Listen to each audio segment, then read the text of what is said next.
as both Salia and Suma mentioned, the issue of the constitutional Bill of Rights in this country is a very long-standing debate. We have produced a great many number of documents, including Umarthunga and even, ironically, in the Rajapaksa eras on these matters. But it is also even longer than that. In 1944, there was something called the Sri Lanka Constitution that was produced by Dr. J.L. Gray at the behest of the Sri Lankan National Congress as a kind of more progressive Republican alternative to the official process then taking place in the triumvirate of Dr. Jennings, Mr. Senanayakar and Sir Welikala. Then in 1956-59 there was a joint committee of Parliament on the review of the Constitution chaired by the Prime Minister himself, which considered the issue of socio-economic rights in addition to positive political rights.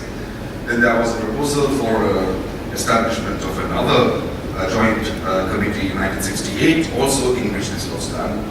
But of course, in 1972, the leftists who were in government then were, ironically, nowadays, when you think about it, were very deep rights skeptics. Consequently, the reason why, even though there was an enumeration of fundamental rights for the first time in the First Republican Constitution, they were made very, very narrowly justiciable in a very deep kind of way. We'll talk about that in a moment. But certainly, for me, one of the surprises of the last few months has been the fact that there has been so much debate. We expected devolution, the unitary state, and so on to be, not that they are not important, but nonetheless, it has been surprising the extent to which we have begun a public debate about this question of whether the new Constitution's Bill of Rights, the Charter of Fundamental Rights, should go beyond what we have now to include what are called socio-economic and cultural rights. I had thought that the skeptics of socio-economic rights in this country certainly were in such a tiny minority that there was no point in even reopening that debate. And perhaps that remains the case. But I think it is important, even if we decide as a country, and I'm prepared to be defeated on this, there is no problem with that. But I think we should have a proper debate about the constitutional implications of going down that route. Certainly, and also demand better and more rigorous arguments as opposed to ideological assertions from the proponents of socio-economic rights who have, I think, unnecessarily raised the emotional stakes of this disagreement by denying the legitimacy of skeptics to say what they have to say and trying to enter the debate from a position of unassailable moral superiority. That they are the ones who care about the dispossessed and the people requiring rights protection, whereas we don't care about that kind of issue at all. That is not true. We care about those normative ends as well, just as passionately, just as we think that this is not the way to go about it for a number of reasons that I will now outline. The first point is this. The first point is that there is a pretense that the opponents of socio-economic rights are opponents because they are pursuing this very dirty word called neoliberalism. Whatever that means, no one knows. But nonetheless, neoliberals are tend to be very bad people indeed. One of them. And the idea here is that we don't care about the poor. We are mostly in support of economic policies that disempower poor and we're trying to preserve a male, small, tiny elite in a fundamentally unequal and unfair society, which is not true. The problem with this is this, that is that when one particular constitutional perspective in what is a legitimate democratic disagreement assumes the moral superiority to speak for everyone, what that happens is, in fact, a very skewed and distorted debate in which we don't, there's a very great danger of that happening in Sri Lanka at the moment. In the regrettable, there's a mode in which some proponents of socio-economic rights have chosen to pursue the debate. And we also don't have, I think, a skeptical enough media that has the capacity to, or the willingness perhaps to ask certain questions of the proponents about this wonderful world that is going to be delivered when we have socio-economic rights in our constitution.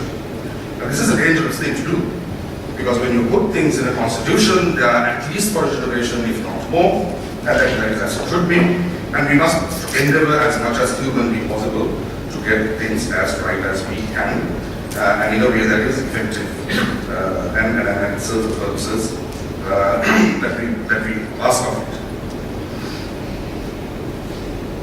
So, first let me say, the decision to insert socio-economic rights in the Constitution is a very big one. It has huge implications, not only for the nature of the state that will be created by the new Constitution, it has huge implications for to transform the institutional roles of the judiciary. It is a statement of values about the kind of society that we want. And in that sense, it is a very, very big challenge. It will have all kinds of other implications, including the principle of horizontality, which is separate, but proponents of socio-economic rights in Sri Lanka generally support that as well, and that is the application of the Bill of Rights to private actors. These may be good or bad, and we can have this, legitimate disagreement on this, but the point is that we need to have this debate in such a way that we understand what we are doing, rather than walking blindfolded. That's the simple point that I want to reiterate repeatedly to you. The second point I would make about this debate is this. That is that this is a debate among friends. Right? I think we are mostly agreed the general direction of reform. We want a plural, multicultural, multi-religious, tolerant society. We broadly agree about what this new constitution should be doing. And in this disagreement, it is important, therefore, that we have a sense of perspective and proportionality about the way that we attack each other, because the real enemies of reform are not within the reform consensus, but outside it. There are two major points that I want to substantively make about my opposition, why I am skeptical about socio-economic rights. The first one is this. It is what I call the assumption of the substantive consensus on the ideal society. Okay? When we put in rights to housing, shelter, water, clean life, all that kind of thing, animal rights, all these things into a constitution, we are assuming a very high level of consensus across our diverse and plural society about all of these matters. I want to suggest to you that substantive consensus does not exist. Simply asking people, do you want this right or that right, or this right or that right, is a simple thing to do, and most usually what we say yes. That does not make it constitutionally a very good idea. Okay, so we've got to separate out these two things. While the proponents of socio-economic rights attack the ideology of the Rasin Saris and Surya Ratnapalas and all of the libertarians who are opposed to these things, what they don't tell us also is that their position is equally ideological. It comes from the perspective that is committed to state intervention in the economic life of the community. All of these are all laudable things, noble, and for anybody who wants to believe that, that's absolutely fine. But the point is that they can't pretend that they're speaking for the demos, for the community, for the nation as a whole. Okay, and then putting that in a constitution, which therefore means it is above democratic and political contestation. We can't change constitutions in the way we vote out or vote in governments. What they're trying to do is pursue a particular ideological position and try to raise it above politics and constitutional rights. I find that very problematic indeed. And remember also, although most socio-economic rights proponents belong to broadly the left liberal, left worldview, this is not at all something that is even a consensus within the left. I mentioned to you that Dr. Paulina de Silva and Dr. Helen Pereira, two of the most intelligent, erudite, articulate constitutional scholars we have had in this country, preferably from the world left, were completely opposed to this. Nowadays people say, well, that's because they were men of their time, with their British education, they were committed to parliamentary sovereignty. There's a much more finely textured debate going on about that. And at the time that they were pursuing their doctoral studies at the London School of Economics, incidentally, when Sir Ivor Jennings, Robson, and Harold Lasky, no less, were the leading lights at the London School of Economics, established to pursue and support the Labour Party to establish parliamentary socialism. They were the leading lights who thought that constitutionalization, and especially putting constitutional rights in the hands of a very unrepresentative minority in society called judges, is a very bad idea from a socialist point of view. Okay, so there is no consensus within the left about this, and there are now others, a new generation of leftist scholars. There's something called critical constitutionalism, Boaventura de Santos, Jean-Paul Mouffe, Ernesto Laclau, Joshua Agamben, all unimpeachably left-wing Foucauldian political theorists who are completely opposed, because constitutionalization of rights, what it does is actually disempower by depoliticizing rights, by taking away the space for political contestation and associating rights so severely and so strongly with the state. There are left-wing activists who would argue that that is a very bad idea indeed. So the assumption that we have a very thick, deep, substantive consensus on what this ideal society is, and putting it in a constitution in the form of socio-economic rights, I think is a false premise. The second point is this. The second point is that there is an assumption of an inherent superiority of judicial reasoning as opposed to the political process. And now I'm getting in very thin ground here, because we have reason, of course, to be very skeptical about the way sometimes our political culture works. And I think that one of the strongest points that sometimes proponents of social economic rights make is not to say that we are promising these things because overnight we are going to solve our problems of housing, health, and all of these things. But that what it does is that by giving the judiciary the role in rights adjudication, you have the effect of disciplining politics. Governments have to be able to justify resource allocation decisions to a higher degree of rigor than they would do if they were merely accountable to the other political organizations. So that's a strong point to make. And incidentally, it is also the consensus. Last year, earlier this year, we were all gathered in Johannesburg to talk about the 20th anniversary of the inspirational constitution of South Africa that forms the inspiration for most proponents of social economic rights.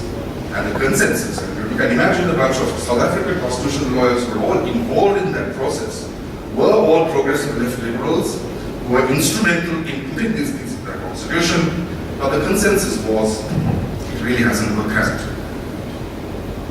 Okay, so the potential of transformative constitutionalism, this notion that constitution can do a lot. I mean, it's an understandable impulsion.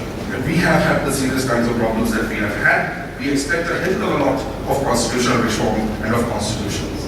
But I think it might be useful to remember that what a constitution actually achieves can be sometimes very limited indeed. So we need to keep that in mind. And when we have, however, when we put concept, even if it's hedged around by doctrines of progressive realization and available resources and all of that, nonetheless what you do is you are raising the bar of expectation of a constitution so high. And especially when you have this great danger that you can't actually deliver on things that are in the constitution, you are delegitimating potentially the constitution itself, and that can have completely unforeseen and very dangerous consequences. No one has to accept the validity of the Constitution when the Constitution cannot deliver what it is supposed to deliver. That this is the way for all great many people in the Northeast, or in another brand of left-wing revolutionaries. You didn't have to accept the Sri Lankan state's constitution at all because they were not doing what it was supposed to be doing. So why are we creating another situation for the future generation? people who may be completely opposed to these things on other grounds, and for the constitutional settlement, will be able to say, well, what's the point of this?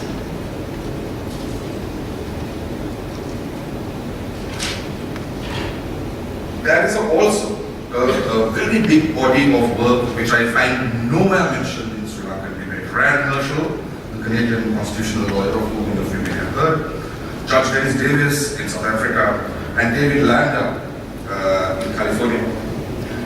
Empirical constitutional lawyers who are actually normatively wedded to the notion of they are proponents of socioeconomic rights.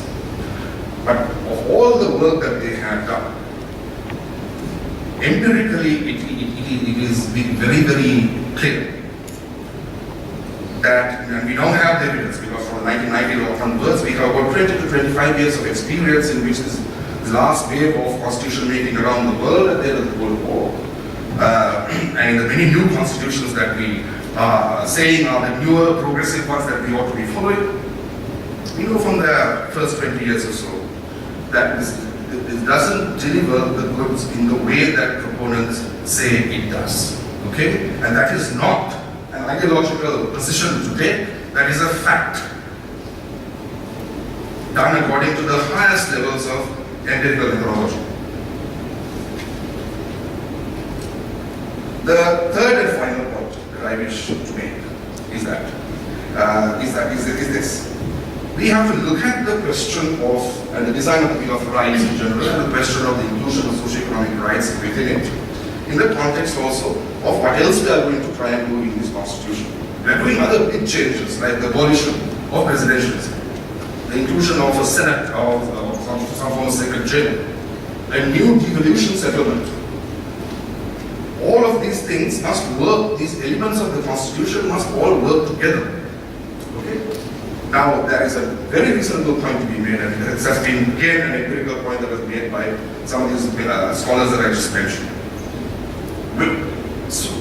Constitutionalizing socioeconomic rights and decentralization hardly ever go well together. Because you are expanding the nature and the role of the state in the life of the community in such a big way by giving the state responsibilities for doing all sorts of things. And what usually happens is that the only level of government that has the resources to deliver to the extent that they can socioeconomic rights is the central government. Now imagine bringing this back to a device by which finally at last when we can have a reasonable devolution settlement, and without devolution there can be no new constitution because the referendum will not be won. You will have unintendedly introduced a backdoor mechanism through which the central government can always say, well, we have responsibility for this because the Bill of Rights demands us to do so many things. You can't do it, re-centralize. Okay, this dynamic has again been proven elsewhere, including in South Africa. So we need to think holistically, so to speak. I hate that word, but nonetheless, we need to think in terms of the way that the different elements of what we're trying to do will work together, and we have to understand, realize that devolution, and this is the first post-war constitution that we are potentially going to have, unless we are able to provide a reasonably successful basis for the plural social foundations of our state to be constitutionally properly recognized at last. I think the pursuit of socioeconomic rights, it has the potential of diluting that potential, then I know what I would prefer.